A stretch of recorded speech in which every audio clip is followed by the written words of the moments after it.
While the Oakland A's of the 1970s were known as the swinging A's, one key component of their success combined speed and defense.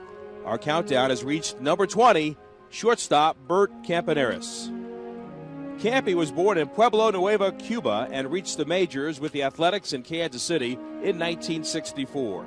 In the A's inaugural Oakland 1968 campaign, he led the American League in hits and steals. Ryman off the stretch, checking Campy. There goes Campaneris. The pitch is taken. Throw to second is right on target, but Campaneris beats it. Rudy down into the tracks at the plate. Campaneris is going towards third. Here's a pitch taken inside. Campy flies. He makes it. It was his speed that caused one of the most aggressive scenes in MLB playoff history. Game 2 of the ALCS, in the bottom of the 7th, with the A's leading 5-0, Kurt Gowdy and Tony Kubek pick up the storyline. Campaneris has had quite a day. 3 hits, 3 times up. Stolen 2 bases, scored 2 runs. They're shorting up at the corners on him, and he is hit by a pitch ball. Look out! Trouble. He threw the bat. And here come both benches. Dick Williams trying to control Billy Martin. Look at Billy Martin there. Martin's a scrapper, you know. He's in a lot of fights in his career. That's John Rice. No, it isn't. One of the other umpires has Billy. He's after Campaneris for throwing the bat at his pitcher. Billy Martin is incensed, and Campaneris has every right to be mad also because they took away one of his most valuable assets if they hit him in a bad spot. It looked like right in the ankle.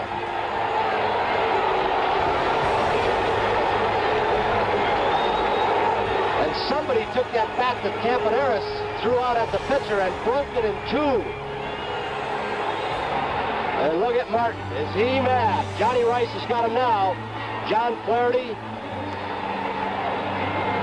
Both benches storming out of the dugouts and out of the bullpen. BERT would be suspended for the rest of the ALCS, but played in the '72 World Series against the Reds.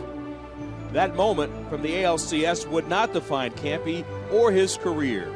Back in the series the following year facing the Mets, he drove in the game-winning run in the 11th inning of Game 3. Then, in the winner-take-all Game 7 game at the Coliseum, BERT gave the A's the lead for good in the 3rd inning. Fly ball to right field, hit pretty well, and there. Campy's blast gave the A's a 2-0 lead, and Reggie followed himself in the same inning with a 2-run shot in the 5-2 win. 3 times in Oakland, Campaneris led the league in steals, and his career total of 649 is still 14th all-time. He played 19 years in the league, 13 with the A's, and amassed 2,249 hits, still in the top 200 all-time. A key cog in the success of the Athletics during the 1970s with speed, defense, and clutch hits. Number 20 on the top 50 countdown, shortstop BERT Campaneris.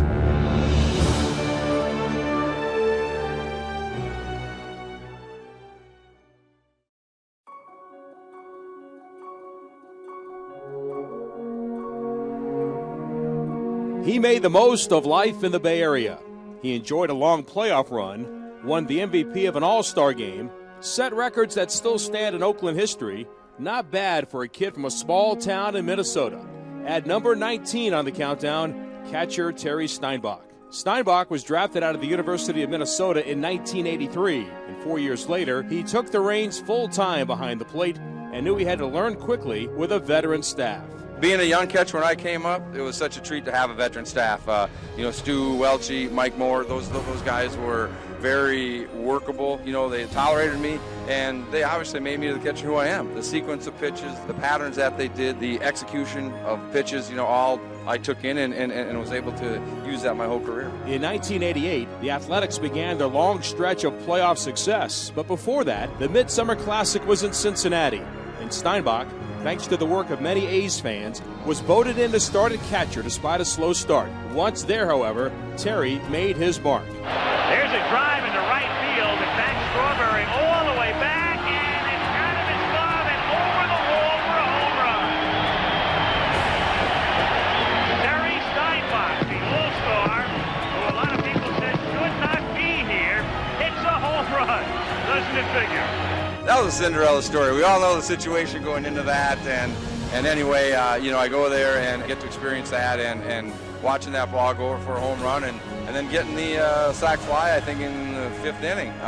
You know, it's just important. And then standing there with the trophy, you know, thinking, holy cow, how can a guy from small town Minnesota, you know, New Ulm, end up in Oakland in the Bay Area and be holding a All-Star Game trophy? You know, it's just a great experience, and do it in front of a lot of my teammates too. I think we had 5 or 7 guys on the team that year. The A's were about to embark on a magical time with lots of October baseball, of which Terry has plenty of fond memories. Playoff run was a blast. I mean, it's one of those things, and we had veteran players, the Don Baylors, the CARNEY Lansfords, the Dave Parkers, Dave Hendersons. You know, they were telling us young guys, remember this, cherish this, because we're all young.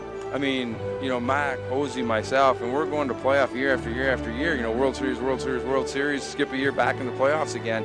And it was memorable. It was very expected. I mean, I'll be honest with you, we expected to go, and it was very much a rush. I mean, you got so jacked up for those games, and they were so important. And for us, one time, you know, to finally have TP, you know, that last out, you know, thrown to Eck was just fantastic feeling. All 25 of Steinbach's postseason games were with the A's. A .281 average, 2 home runs, and 14 RBIs.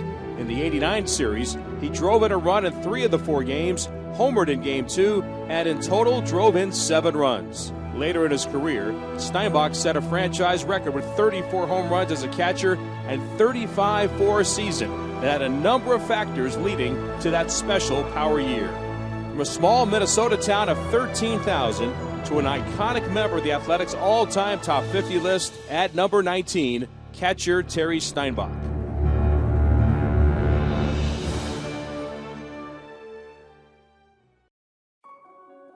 As a high schooler, he had a chance to play football for the legendary Paul Bear Bryant at Alabama, but he turned that down.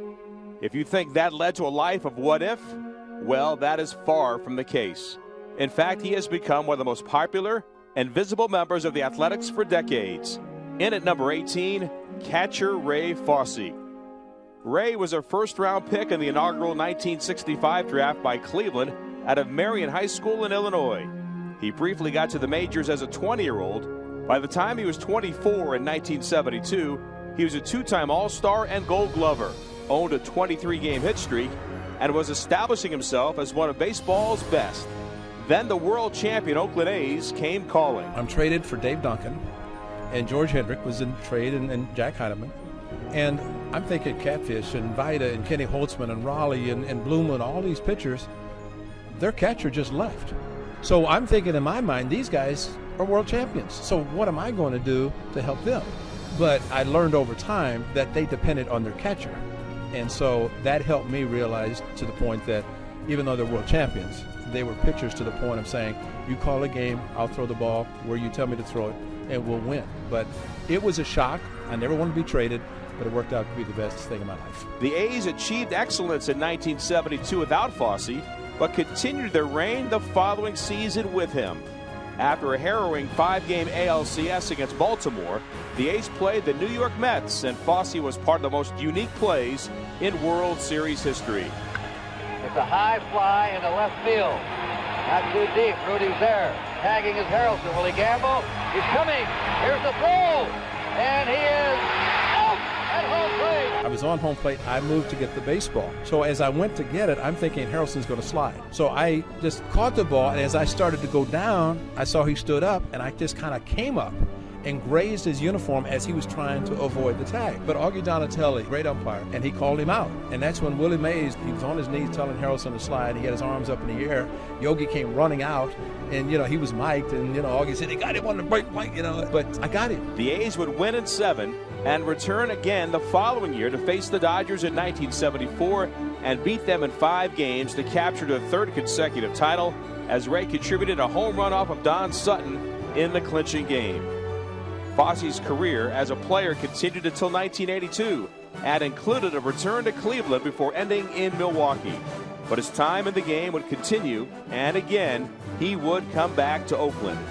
Since 1986, Ray's been a part of the A's broadcast team on both TV and radio, providing commentary, interviews, and play-by-play for over 30 years. What is happening in Oakland, Ray Fosse? I have no idea, Glenn Kuiper. Ricky Henderson, number 939. And Lou Brock probably the happiest guy on the field right now. He can finally make his speech, pass over the record to Ricky, and go about his business.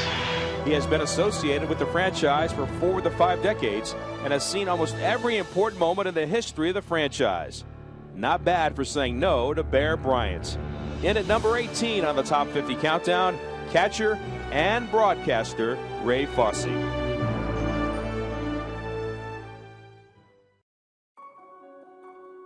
As the A's were looking to return to prominence in the late 90s, they employed a successful strategy to draft and develop college pitchers. And as it turns out, they went 3 for 3 from 1997 to 1999. Collectively, they became known as the Big Three. The first member of that group to enter the Oakland all-time top 50 list is in at number 17, pitcher Mark Mulder. Mulder was the second of the 3 to be drafted, second overall in the 1998 draft, out of Michigan State, and his fast track got him to the big leagues 2 years later, along with Tim Hudson and Barry Zito, as the A's returned to the postseason. For Mark, even though he missed those playoffs, that camaraderie was special. We were all kind of at one time or another together in AAA in '99. I was in Vancouver. Huddy kind of came up and was just dealing, so he went to the big leagues, and then towards the end of that year, Zito came up for like the playoffs and stuff. So, all these years, what made it so great is we pushed each other to be better. I don't know if I would have had the years I did here if it wasn't for those 2 guys. Just the fun that we had, the competition between each other, but yet we were all so close. And it wasn't even just those 2 guys, it was the entire team. But those 2 are very special to me. The following year, Mulder took a major step forward with 21 wins and a second-place finish in the Cy Young voting to Roger Clemens. On July 6th, against the Arizona Diamondbacks, Mulder almost achieved perfection. Spotless through 7, a Danny Batista leadoff single in the 8th was the only blemish as he went the distance. Curve, spun off the end of the bat, charging in the grass. Bare hand, Chavez throws and gets him, and the A's have won the game on a brilliant one-hit pitching performance by Mark Mulder, the best game of his young Major League career. Beginning with that game, Mulder would go 13-2 down the stretch and then face Clemens and the Yankees in Game 1 of the ALDS, winning 5-3, pitching into the 7th inning. Swung, and he struck him out. Justice goes for the splitter and comes up empty. I don't know that Ramon Hernandez has enough fingers to put down the pitches. He has so many. Mulder would match up with Clemens again in Game 5, but the A's fell short. The following season, Mulder was strong again with 19 wins, including 3 during the 20-game win streak, as the A's returned to the postseason to face the Minnesota Twins. Mulder won Game 2, but despite 7 strong innings and 9 strikeouts, lost Game 5. On May 6, 2003, Mulder faced the White Sox lefty Mark Burley in an unusual game for the times. If you blinked, you missed it. And the pitch. Swinging a line drive right into the glove of Chavez, over the line at third, and the ball game is over. And Mulder comes through with his 3rd consecutive complete game victory. But that stellar season was cut short in 03 with a stress fracture in his leg. But in 2004, Mulder found himself in the spotlight again. And batting 9th and warming up in the bullpen from the Oakland A's, pitcher Mark Mulder. Ladies and gentlemen, your 2004 American League All-Stars. Mulder would post 4 consecutive seasons of double-figure wins and finish his Oakland career with 81 before moving on to the St. Louis Cardinals. The strong left-hander from the Midwest is number 17 on the A's all-time top 50 list, pitcher Mark Mulder.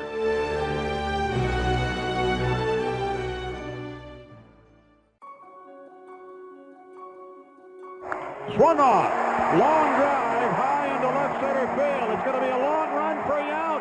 He's at the wall. It's gone. It's a home run. Dave Henderson. Holy Toledo. Swing and a drive to straightaway center. Yount going back. Still going, still going, still going, still going. Leap. And you can tell it goodbye. A Central Valley star athlete from Dos Palos was originally a Seattle first-round choice. His first Major League home run was at the Coliseum in 1981. He had a dramatic postseason home run for Boston in 1986, but his most sustained success came when he donned the white spikes beginning in 1988. In at number 16 on the top 50 countdown is outfielder Dave Henderson. By the time Henderson arrived in Oakland, he had 7 big league seasons under his belt and a dramatic 1986 Game 5 ALCS home run, propelling Boston to the World Series. His steady center field play was a perfect fit for the emerging A's, and he responded with a career year. A .305 batting average, 24 home runs, and 94 RBIs as the A's began their postseason run. After a disappointing 88 series loss, the A's returned to the Fall Classic against the Giants. In the 4-game sweep, Hendu was a force. And that one is gone. Dave Henderson this time hits it over, but especially in a lineup like this one. And there's another towering drive in deep center field. Butler goes back, and Henderson has hit his second home run. The 4th by the A's, the 5th on this winless night at Candlestick, and it's 8-3. Game 3 featured 5 Oakland home runs, and they would clinch the title the following night. Henderson always thought his Central Valley gridiron success was the foundation for his tremendous October record. I think it's my football mentality. I've always been a football player, and I think people don't understand fourth quarter mentality of the football player, and I've always been a leader of the defense, and when you're on the 3-yard line, you can't let that offense score, and you're hurt, you're beaten down. Kind of like in September, you got nicks and everybody's hurt. You still got to find something deep inside you to crank it up, and that's fourth quarter mentality, and I've always had that. That's why I always thought I had an advantage over baseball players. I've always been a football player. He played in 36 postseason games, 24 with the A's. In all, Henderson hit 7 postseason home runs, 4 of which came with the green and gold. Dave would end up a 14-year Major League career, 6 with the Athletics. His lone All-Star season came in 1991, representing Oakland in Toronto, and 104 of his 197 career long balls were with the A's. Later, Dave would move to broadcasting with his original Seattle team and conduct fantasy camps for the Mariners and the A's before his tragic death at the age of 57 in 2015.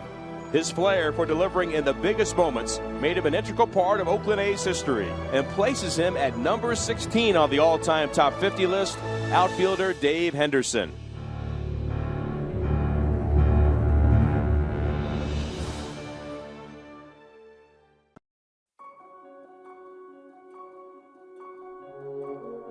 Lansford line drive, base hit, right center field. Colonia streaking in to score. It's tied at 3-3 as it's retrieved by Bichette, a single for Lansford. He was part of a lineage of outstanding third basemen in Oakland history, but the Santa Clara native needed a trade to come home. And when he did, after 6 previous Major League seasons, his steady play gave him a title that few have had with the A's. In at number 15, CARNEY Lansford. From Wilcox High in Santa Clara, Lansford was drafted by the California Angels in 1975 and reached the majors 3 years later. By 1981, he was on the move to Boston, where he won a batting title the same year. But 1983 was different because that meant he was coming home. Starting off with the Angels was great because you're on the West Coast still, not that far from the Bay Area. But then when we went to Boston, that was a long ways away. I mean, I really enjoyed our time there. But when we heard that it was coming down to either the New York Yankees or the Oakland A's, we were absolutely praying for the Oakland A's. And when we got word that I had been traded to the A's, we were absolutely ecstatic. As the number 2 hitter in the lineup with Ricky Henderson as your teammate, there was a responsibility and an understanding. Their first run together was met with opposition from the free-swinging Lansford. But the next time, when Ricky returned, Lansford figured communication was key. One of the first things I said to him was, Ricky, let's talk a little bit about what we can do here. I want you to steal bases. We need you to steal bases. Can you give me a sign when you're on base? Like you know you're going to steal, whether it's first or second? And if it's a pitcher I feel confident against, I'll take a strike, maybe sometimes even 2, and still feel like I can put the ball on plate. And so he didn't do that. It was a very simple sign. He would just stand on first base and pick the outside of his pants, and I would take a strike for him, and it worked out so much better. So from then on, it was like a perfect situation. CARNEY just missed his second batting title that year, losing to Kirby Puckett, but was part of the home run barrage in Game 3 of the 1989 World Series. Now Lansford hits it in the air to left field and deep, and going back Mitchell, and that one is gone. And that ties a World Series record for most home runs in a game by a team and most in the game by two teams as well. It's 9-3. As Lansford's career continued, Tony La Russa recognized the leadership Carney gave the team and provided him the captain's distinction. And what wasn't lost on him was knowing the history of his hometown team. For me, it was huge because I was from this area. I grew up watching the 72, 3, and 4As when I was in high school. They were so successful. I watched Captain Sal on the commercials promoting the team, come out and watch us. And then to be able to come back here and play third base after him, and then for Tony to give me the honor of calling me a captain, that's just the greatest compliment because, in my opinion, Sal Bando, he was one of my biggest idols growing up. And to be put in that same even mentioned with him is an honor to me. 10 years of his 15-year career was with Oakland, concluding in 1992. A lifetime .288 hitter as an A and .306 in 29 Oakland postseason games. The baton has since been passed to Eric Chavez and now Matt Chapman, but he is a part of excellence at the hot corner. In at number 15, third baseman Carney Lansford.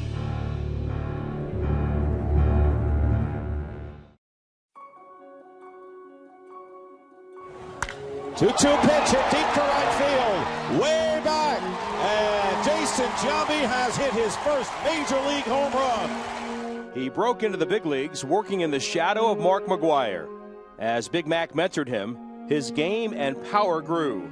An MVP award, 440 home runs later, 198 of those in the green and gold, and that resume places our next entrant at number 14 on the Oakland all-time top 50 list, first baseman Jason Giambi. 3 years out of Long Beach State as a second-round pick, Giambi burst on the MLB scene in 1995 with 6 home runs in 54 games.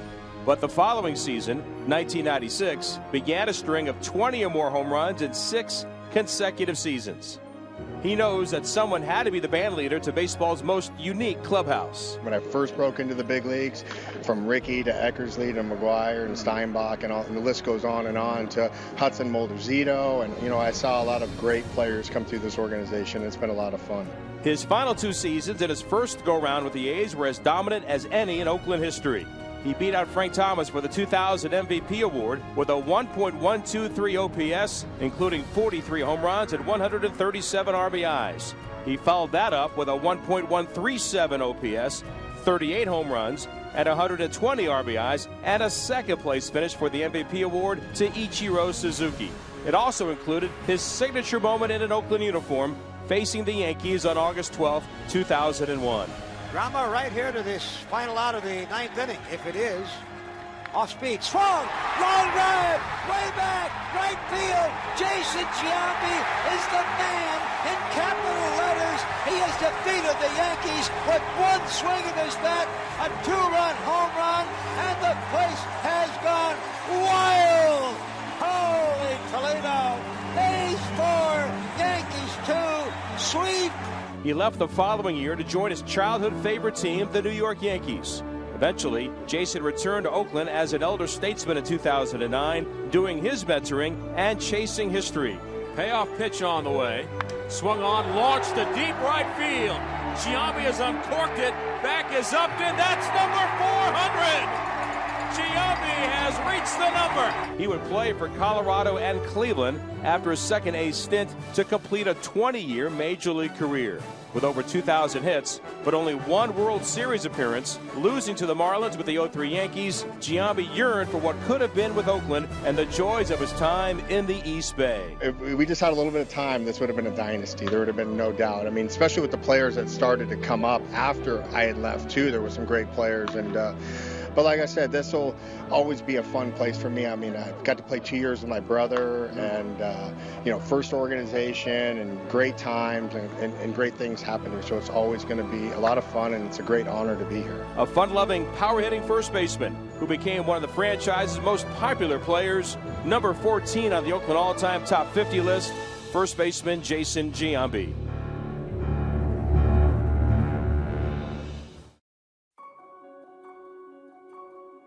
He wasn't the Friday night pitcher at Auburn, the lexicon reserved for the ace of the pitching staff, and the majority of his career was spent away from the East Bay. But for 6 seasons, His bulldog mentality and tenacious sinker made him a key component to the A's success. And his place among the big three gets him this special recognition. In at number 13 on the Oakland all-time top 50 countdown is pitcher Tim Hudson. Hudson was the first of the big three to arrive, making his debut on June 8th, 1999 at San Diego. There it is. Nasty pitch, striking out Owens. That was a splitter, shaking his head. I didn't pitch very deep in the game. I think I pitched 5 innings. I had a lot of traffic on the bases, but was able to strike out a bunch of guys, but gave up a few runs. Ended up getting a no decision that game, but I was just excited and relieved that I finally had my first opportunity to pitch in the big leagues, and glad I done good enough to not get sent down and try to start establishing myself as a big leaguer. He finished his rookie campaign with an 11-2 record and a 3.23 ERA. He would raise the stakes in 2000 as the A's began to return to October baseball. April, however, saw Huddy's ERA sit at 5.46. But he and the team both caught fire in the second half. A 21-7 September sprint gave the A's a half-game lead in the West on the season's final day, with Hudson on the mound. Biggest game for us of the year. If we win, we're in the playoffs. From what I recall, if we don't win, I think we had to go play a makeup game somewhere. I think maybe Tampa. So it was a huge game, close ball game all the way through. Was able to get a lead, able to make the lead last, and Izzy came in and shut the door right there at the end. It was just really exciting for us because we felt like it was the start of something special, and it was. Even though we didn't do what we wanted to do in the playoffs in the coming years, we knew that we were going to be good enough to have a chance. Strike 3 called. The A's win the West. And here they come, pouring onto the field in the center of the diamond. Forget St. Petersburg and Tampa Bay. Look to next Tuesday here at the net. The celebration is on. It started a run of 4 consecutive West titles, and the charge was led by Hudson, Mulder, and Zito. For so many years, you couldn't really mention one of us without mentioning the other two. So, we're all pretty synonymous with each other, and I know that my career, and I would probably think that their career wouldn't be as good as it is without all of us being together. I know that they made me a better pitcher. They helped push me throughout my time here in Oakland to be to be as good as I possibly could be, and they're great teammates. That was the one thing. Even though we played well on the field together, it was a great group of guys to spend in that locker room with. Only 6 of his 17-year career were spent with the Athletics, but he was dominant, with 92 wins and only 39 losses. His final road start of his career came on September 26, 2015 as a Giant against Barry Zito and the A's. While the score didn't reflect the importance of each pitcher on the A's and their fans, and with Mark Mulder in attendance, it was the final appearance of the Big Three together. In at number 13 on the Oakland Top 50 list, pitcher Tim Hudson.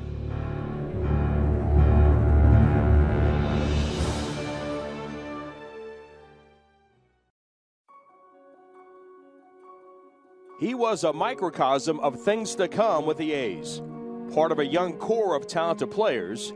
As they improved, so did Oakland's place in the American League West. He became an Iron Man, significant contributor to the 20-game win streak, and eventual MVP. And he's number 12 on the Oakland all-time top 50 list, shortstop Miguel Tejada. Tejada was signed from the Dominican Republic in 1993 and reached the majors 4 years later for 26 games. When the A's returned to the postseason in 2000, they got there in part because of the power bat from Miguel. That year started a string of 3 consecutive 30-homer, 100 RBI campaigns. And at a time that his position featured the likes of Jeter, Nomar, A-Rod, and others, Tejada found a way to capture his share of the spotlight. The following season began a stretch of 6 straight years, 3 with Oakland, of playing every day. Eventually, that streak reached 1,152 games into the 2007 season. Near the end of the 01 season, Tejada attained a personal highlight. And if you're going to hit for the cycle, there's no better way than this. Paniagua ready. Here's the pitch. Fastball hit the left field deep. Kingsale back at the track. He's at the wall. It is gone. It's a grand slam cycle for Miguel Tejada. And as the next season unfolded, Tejada would have even bigger moments for him and the team. It was a magical summer, racing into history with a winning streak for the ages. While Scott Hatterberg's unforgettable home run capped the 20-game win streak, they may have not got there without Tejada, as was the case for Game 18. Randy Velarde at second, Ray Durham at first, one out in the bottom of the ninth. And Guardado deals. And it's a drive to left field deep. Jones going back, looking up. It is gone! It's gone! Tejada wins it! Do you believe it? 18 wins in a row! And again for number 19. Grimsley ready. He deals. And it's a line drive, base hit center field! Greg Myers scores from third! Tejada wins another ball game! 19 straight for the Athletics. They've tied the all-time American League record. He would cap the season with the MVP award thanks to a .308 average, 34 home runs, and 131 RBIs, beating out A-Rod and former teammate Jason Giambi for the honor. He hit 154 home runs in his 7 seasons with the A's, part of a 16-year career that included 5 more teams. While he continued to amass more numbers as a power-hitting shortstop, his only postseason experience were the 4 consecutive years from 2000 to 2003 with Oakland. In an era of great shortstops, he made sure that his abilities were recognized. And at number 12 on the all-time Oakland Top 50 countdown is Miguel Tejada.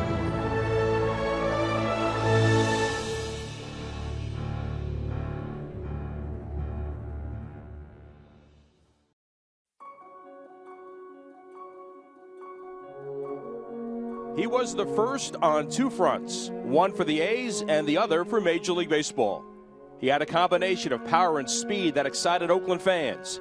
He had swagger and was ostracized by the league after a controversial book, but welcome back to the Oakland family and a reunion celebrating World Series success.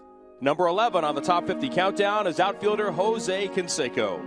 Drafted out of a Miami high school in 1982, Canseco reached the majors as a 20-year-old for 29 games 4 years later. And that introduction set the stage for an award no Oakland Athletic had previously won. I remember my first, 6 plate appearances, or 8. I struck out 8 times in a row. And thinking, oh my God, is pitching that much more different here in the major leagues than it was in the minor leagues? But I got lucky enough to be voted the Rookie of the Year after that, which started, of course, the domino effect. Now we get Mark McGwire coming in, 87, Rookie of the Year. 1988, Weiss coming in, and we started a trend 3 years in a row, Rookie of the Year, which was, I think, a start of a dynasty and a great team, a great organization. He played 157 games with 33 home runs and 117 RBIs and beat out Wally Joyner for the Rookie of the Year award.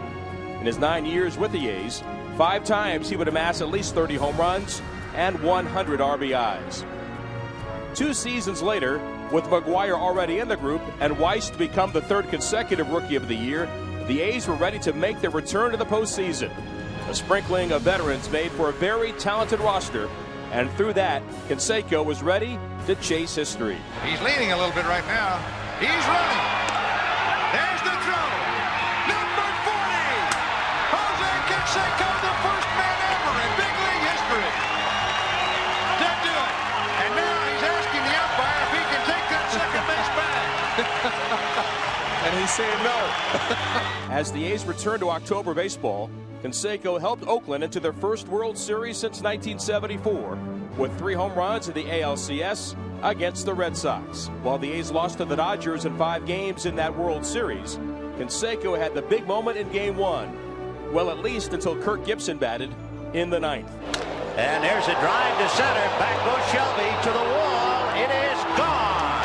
Grand slam home run for Jose Canseco. And look where he hit it. Jose Canseco makes Tommy Lasorda sit quietly, and that's quite a trick. It took a grand slam home run to do it, and did he ever smoke it. Back to the playoffs in 1989, and another monster drive in Game 4 at the Sky Dome off Mike Flanagan. All 7 of his postseason home runs and 254 of his 462 long balls came with Oakland. All the time away from the A's, and authoring his inside look at the game, Canseco wondered if he would ever be welcomed back. But he got his answer at the 25th anniversary of the '89 series. I remember coming back here a few years back and really being nervous. Didn't know if I was going to be accepted, especially after I wrote that book, Juice. And I tell you what, the Oakland A's family, the team, organization, the fans had open arms for me, and it was very emotional for me. It was awesome. One half of the Bash brothers enters at number 11 on the top 50 countdown, outfielder Jose Canseco.